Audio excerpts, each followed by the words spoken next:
My name is Lee Ho. I am a project manager at Stelar. There's a very big focus on performance, human performance, process performance. The equipment performance is usually overlooked. Machine stoppage or uptime of a machine can be exploded into many reasons. So it could be planned downtime or unplanned downtime, which could be a breakdown, micro stoppage as well, that we see a lot. But all this fear is, at this point, is it's a big unknown for most companies. Stelar is going to help company understand all of these downtimes, find the root cause to the downtimes, learn from it, and hopefully eventually prevent it. The growing number of retirements in the upcoming years is a major concern. What we see in the market right now is that all of the knowledge resides inside one person.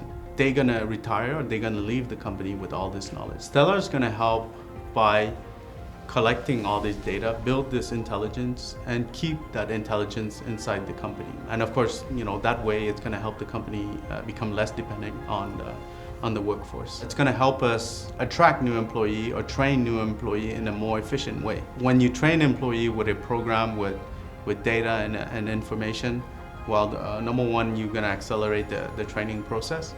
Ultimately, it's gonna help the company build an intelligence a collective intelligence that's gonna stay inside the company, and it's gonna be with the company in the long term.